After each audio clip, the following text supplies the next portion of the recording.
400 ans de silence absolu. Pas un seul prophète, pas une seule vision, pas une seule page écrite. Dieu semblait avoir abandonné son peuple dans les ténèbres les plus totales. Pourtant, c'est précisément dans ce vide terrifiant que le ciel préparait la plus grande explosion de lumière de toute l'histoire humaine. Mes frères et sœurs, imaginez un instant le poids de ce silence. Le ciel s'est tu, les prophètes ont rangé leurs rouleaux, les larmes du peuple d'Israël coulaient dans le secret, sans qu'aucune voix inspirée ne vienne leur dire « Ainsi parle le Seigneur ». C'est la période que l'on nomme les 400 ans de silence, cette frontière invisible entre l'Ancien et le Nouveau Testament. Charles Spurgeon, ce grand serviteur de Dieu, disait souvent que lorsque Dieu semble le plus silencieux, c'est qu'il prépare ses plus grandes œuvres dans les coulisses de l'histoire. Ce vide n'était pas un abandon, c'était une sainte préparation. La Bible ne nous raconte presque rien de cette époque, pourtant, la terre entière bouillonnait sous la main souveraine du Très-Haut. Nous lisons dans le livre du prophète Amos au chapitre 8, verset 11, « Voici les jours viennent, dit le Seigneur l'Éternel, où j'enverrai la famine dans le pays, non pas la disette du pain et la soif de l'eau, mais la faim et la soif d'entendre les paroles de l'Éternel. » C'est exactement ce que vivaient ces hommes et ces femmes.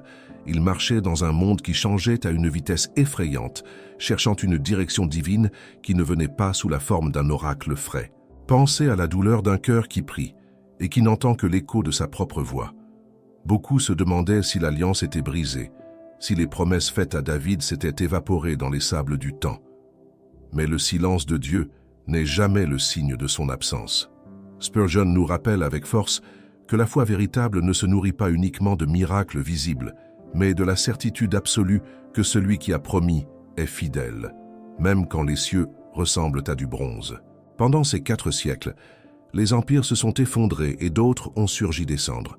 Les Perses, qui avaient permis le retour d'exil, ont mordu la poussière face à la montée fulgurante de la Grèce.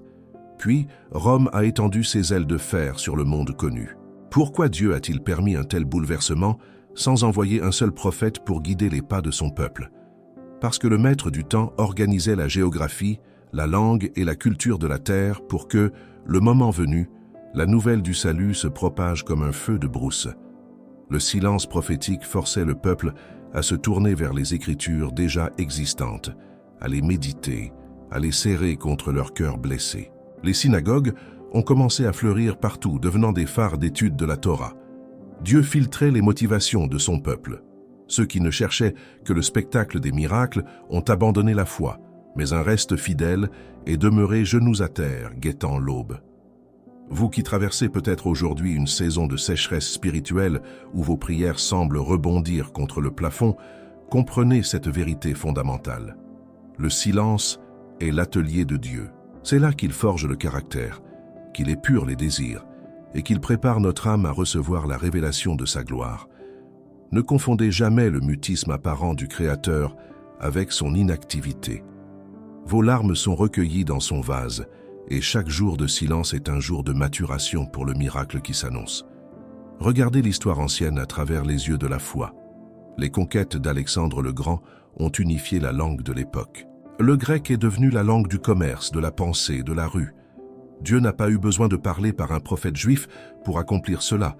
Il a utilisé un roi païen pour donner au monde une langue commune. Ainsi, lorsque les apôtres allaient proclamer la vie éternelle, ils possédaient un outil linguistique universel pour toucher les cœurs de toutes les nations. Tout se mettait en place avec une précision chirurgicale. Le psalmiste écrivait dans le psaume 119, verset 89, « À toujours, ô Éternel, ta parole subsiste dans les cieux. » Durant cette période sans nouvelle écriture, la parole déjà donnée s'est traduite en grec, donnant naissance à la Septante. Les païens pouvaient désormais lire les promesses de Dieu. Le monde entier commençait à ressentir cette sainte nostalgie, cette faim spirituelle que rien ne pouvait rassasier. Les philosophies humaines montraient leurs limites. Les idoles de pierre s'avéraient impuissantes à consoler les cœurs brisés. Le terrain était labouré par la souffrance et l'attente.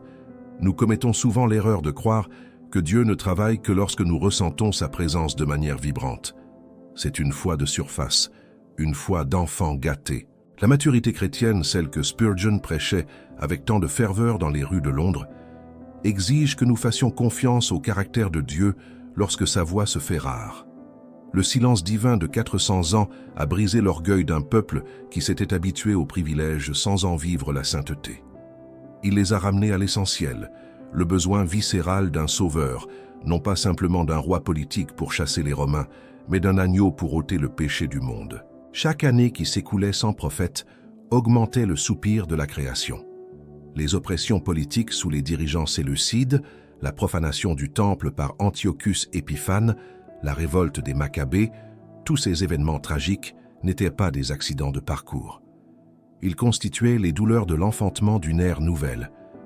Dieu permettait que le joug humain devienne insupportable pour que la liberté spirituelle soit reçue comme la plus grande des bénédictions.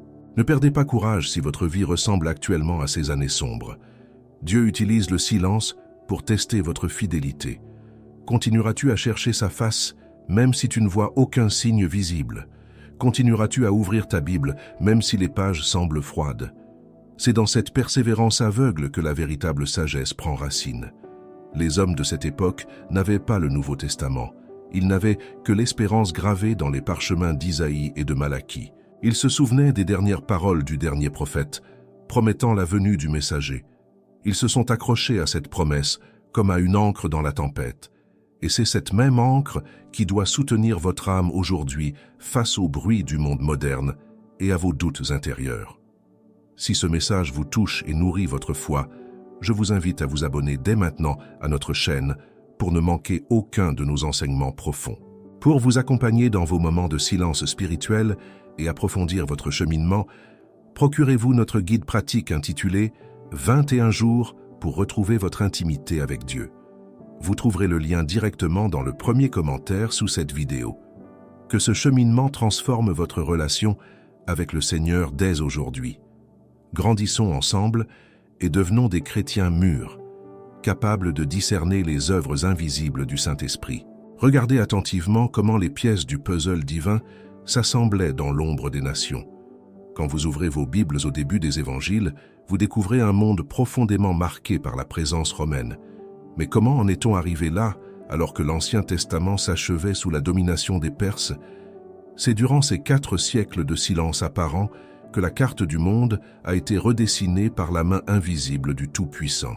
Les textes sacrés ne mentionnent pas directement ces guerres, ces traités et ces chutes de dynasties. Pourtant, chaque déplacement d'armée préparait le terrain pour la venue du Messie. Le prophète Daniel avait entrevu ces successions de royaumes dans ses visions nocturnes, décrivant des bêtes féroces qui allaient piétiner la terre. La réalité historique a confirmé chaque détail de la prophétie avec une exactitude qui devrait faire trembler les sceptiques. Le premier grand bouleversement est venu de l'Ouest, avec l'ascension fulgurante d'un jeune conquérant macédonien. Alexandre le Grand a balayé l'Empire perse en quelques années seulement, propageant la culture et la langue grecque jusqu'aux confins de l'Orient. Ce phénomène, que les historiens appellent l'hellénisation, n'était pas un simple caprice de l'histoire humaine ou le résultat du génie militaire d'un homme. C'était un décret providentiel. Pensez-y un instant.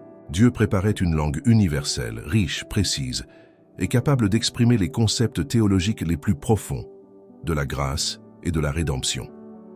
Lorsque les apôtres allèrent plus tard rédiger les évangiles et les épîtres, ils n'auraient pas à traduire le message de la croix dans des dizaines de dialectes locaux.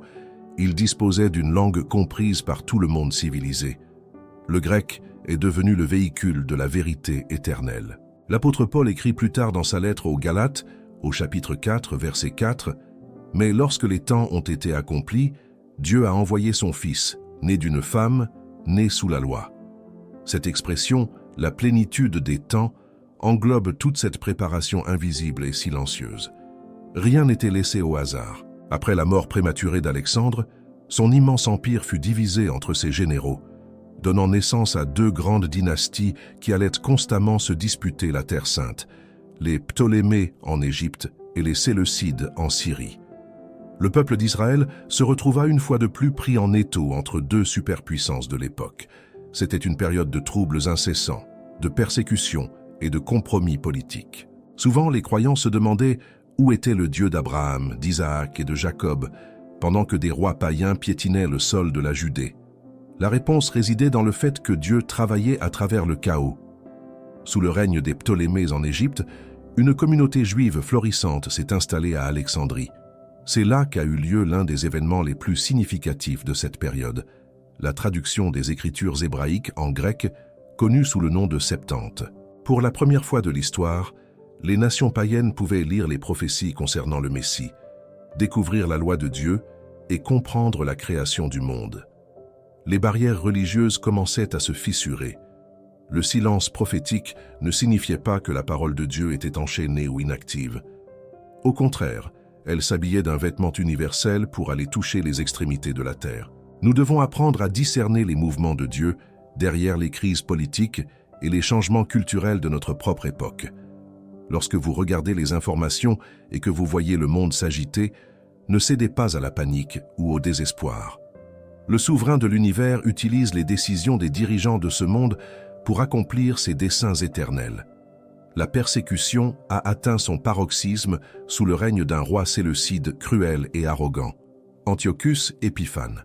Cet homme a tenté d'éradiquer complètement la foi juive en interdisant la circoncision, en brûlant les rouleaux de la Torah et en commettant l'abomination suprême, sacrifier une truie sur l'autel du temple de Jérusalem et y ériger une statue de Zeus. C'était une tentative démoniaque d'éteindre la lignée de laquelle le Sauveur devait naître. Face à cette horreur, une famille de prêtres, les Maccabées, s'est levée pour mener une révolte héroïque. Contre toute attente, ces hommes courageux ont réussi à vaincre les armées syriennes, à purifier le temple et à restaurer le culte du vrai Dieu.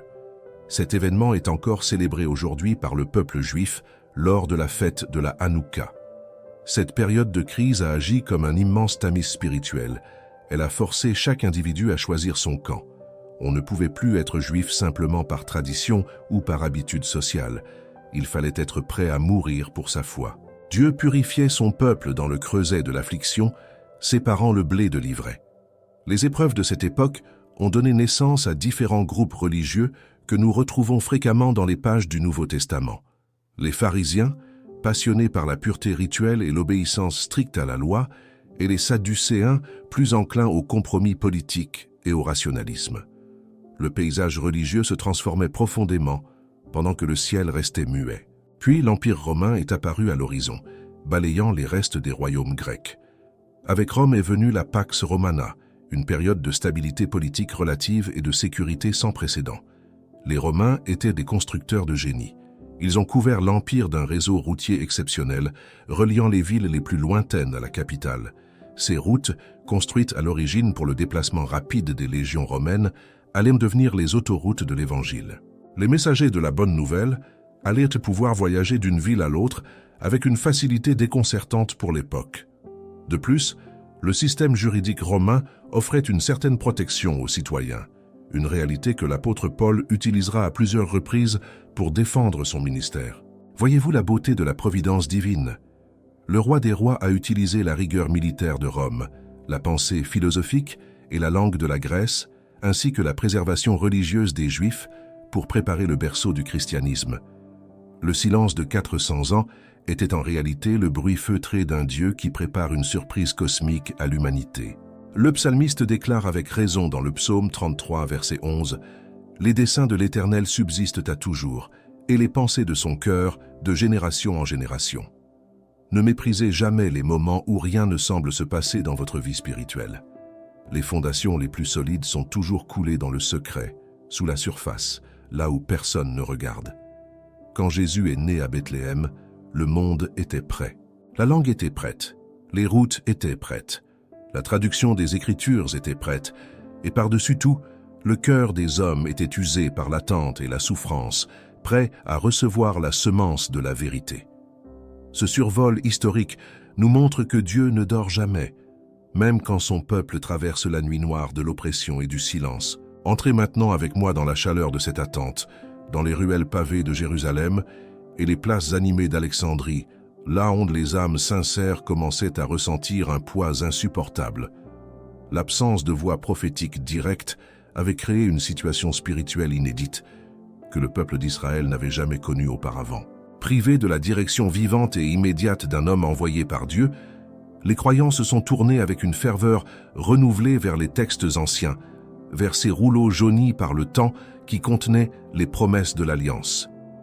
C'est à cette époque précise que le cœur du judaïsme s'est profondément transformé, passant d'une religion centrée presque exclusivement sur les sacrifices du temple à une foi nourrie par l'étude quotidienne et communautaire de la parole de Dieu. Les synagogues, qui avaient vu le jour pendant l'exil à Babylone, sont devenues le véritable centre névralgique de la vie spirituelle et sociale de chaque village. C'était un changement radical, une préparation invisible de l'esprit qui brisait le monopole de la classe sacerdotale, souvent corrompue par les alliances politiques avec les gouverneurs païens. Dans ces petites maisons de prière, les hommes se rassemblaient chaque sabbat pour écouter la lecture de la loi et des prophètes, cherchant désespérément une lueur d'espoir au milieu de leur nuit historique. Le prophète Isaïe avait écrit des siècles plus tôt, au chapitre 40, verset 8, « L'herbe sèche, la fleur tombe, mais la parole de notre Dieu subsiste éternellement. » Cette vérité est devenue le bouclier du peuple contre les assauts de la culture païenne qui tentait de les assimiler, de dissoudre leur identité unique dans le grand moule de la civilisation gréco-romaine. Imaginez ces pères de famille transmettant à leurs enfants le souvenir des miracles passés, la traversée de la mer Rouge, la manne dans le désert, le feu tombant sur l'autel d'Élie, tout cela alors que le ciel restait désespérément muet au-dessus de leur tête. Quelle force de caractère il fallait pour continuer à croire quand plus rien ne bougeait.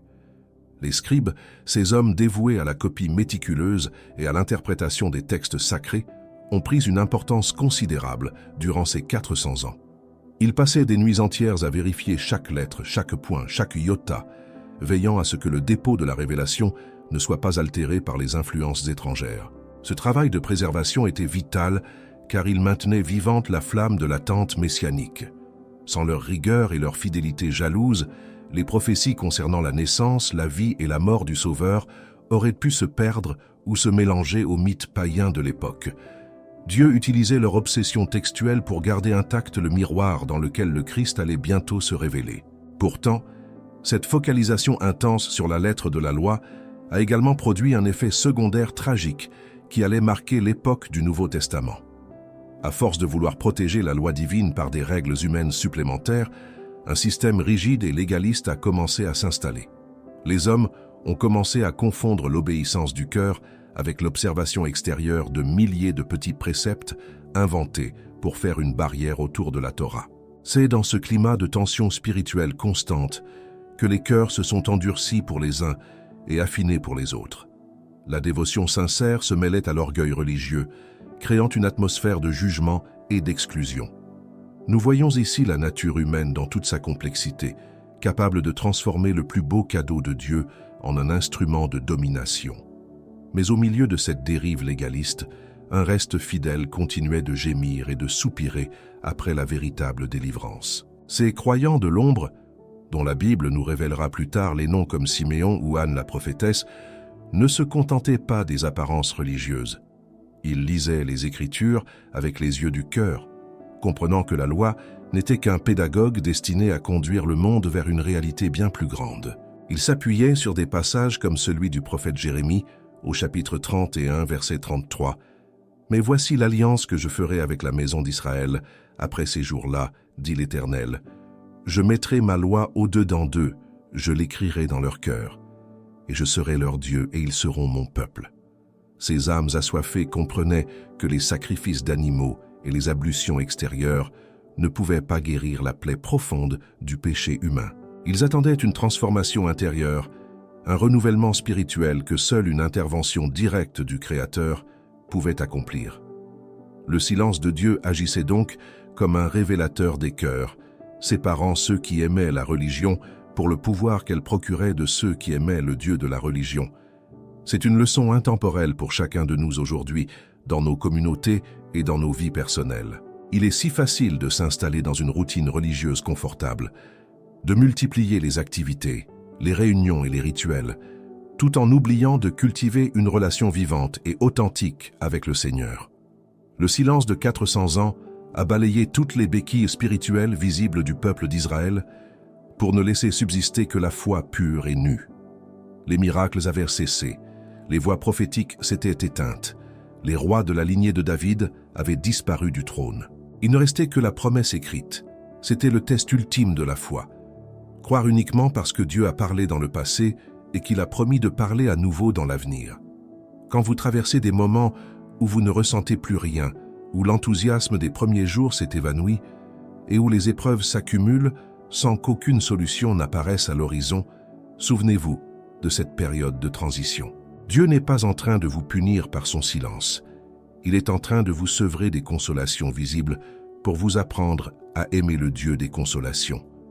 Il détruit vos idoles spirituelles, ces expériences passagères que vous confondez souvent avec sa présence stable, pour vous ancrer solidement sur le roc inébranlable de sa parole. Le peuple qui marchait dans les ténèbres pendant ces 4 siècles apprenait, sans le savoir, à désirer la lumière non pas pour le spectacle qu'elle offre, mais pour la vie qu'elle communique. La fin de l'Ancien Testament s'était close sur une mise en garde et une promesse de restauration.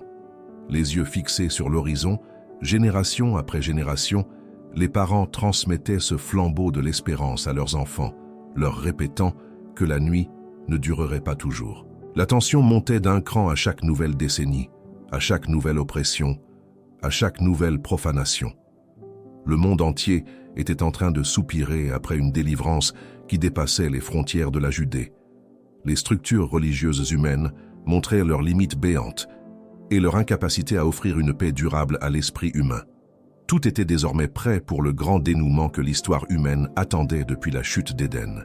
Regardez maintenant le tableau d'un point de vue encore plus intime et profond, mes bien-aimés.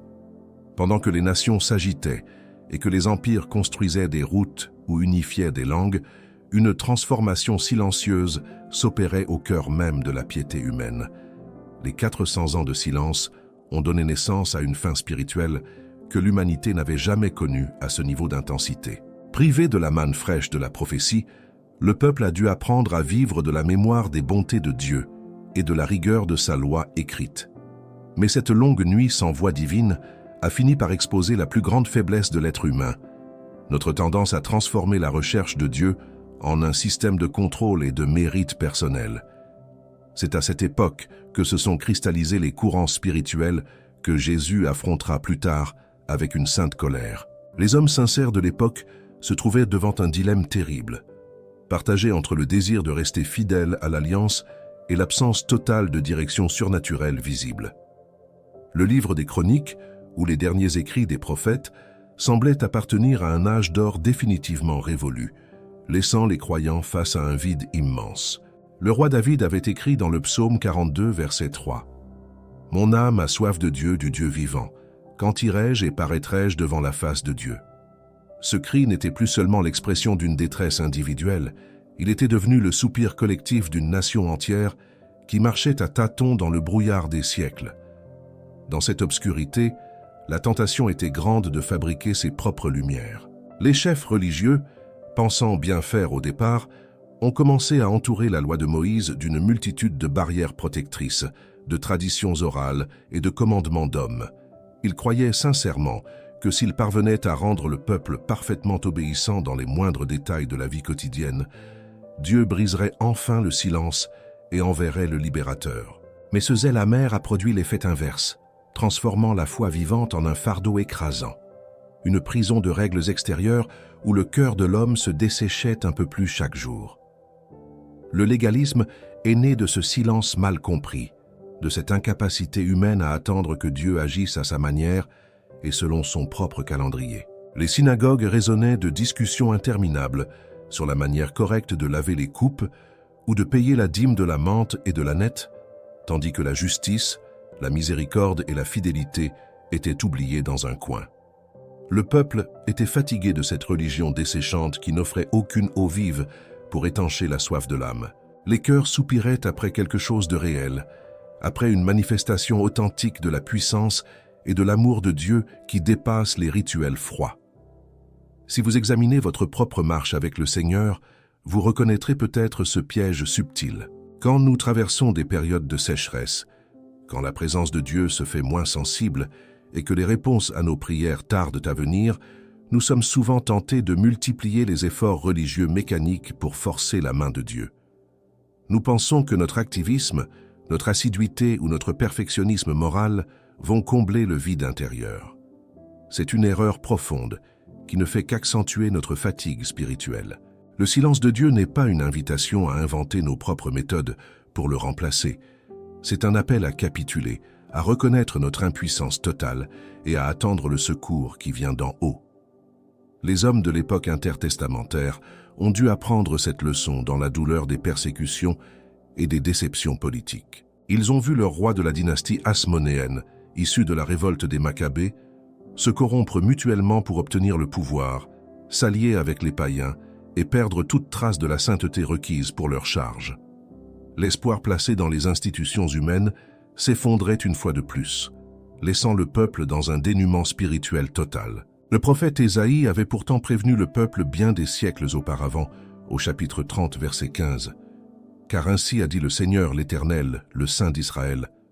C'est dans le retour au calme et dans le repos que sera votre salut. C'est dans la tranquillité et la confiance que sera votre force. Mais vous ne l'avez pas voulu. » Durant ces 400 ans, cette parole résonnait comme un reproche et comme une promesse. Le calme apparent de Dieu brisait les fausses sécurités et forçait les âmes droites à regarder au-delà des apparences. Les fidèles comprenaient que le véritable ennemi n'était pas l'occupant romain ou le gouverneur syrien, mais la dureté de leur propre cœur et la séparation d'avec la source de la vie.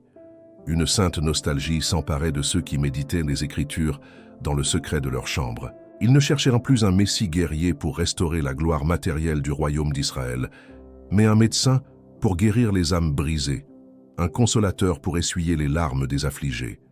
Cette transformation des attentes était essentielle pour que le message de Jésus puisse être reçu par un reste fidèle.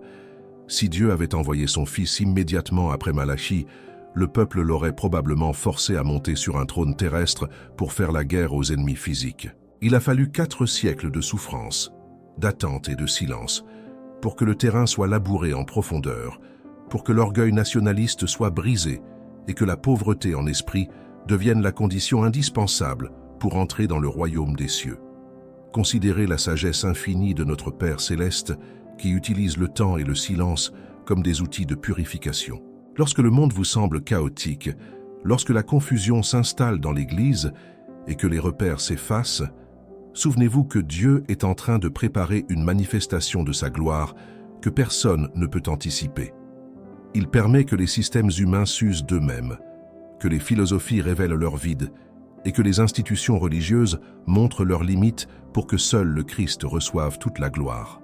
Les 400 ans de silence ont mis en lumière le besoin absolu d'une nouvelle alliance, non pas écrite sur des tables de pierre avec des menaces de malédiction, mais gravée dans les cœurs par l'esprit de vie. La faim spirituelle grandissait chaque jour, devenant presque insupportable pour ceux qui attendaient la consolation d'Israël. Les cieux semblaient être fermés, mais derrière le voile, le Père céleste mesurait chaque seconde, attendant le moment parfait où la lumière allait jaillir dans les ténèbres. Ne méprisez jamais ces temps d'attente dans votre vie chrétienne, car ils sont le signe certain que Dieu prépare quelque chose de grand pour votre âme. C'est dans le silence que la foi s'enracine profondément, loin des regards humains, pour porter un fruit qui demeure pour l'éternité. Entrez avec moi dans la phase ultime de cette longue attente, au cœur même de la nuit qui précède l'aurore. Les structures du monde étaient prêtes, la langue grecque unifiée permettait la communication, les routes de l'Empire romain offraient une sécurité inédite, et les cœurs des hommes, fatigués par des siècles de légalisme et de luttes politiques acharnées, soupiraient après une délivrance authentique. C'est dans ce climat de tension extrême que le silence de Dieu est devenu non pas un vide, mais une présence palpable, une force invisible qui pressait la création tout entière vers le point de rupture.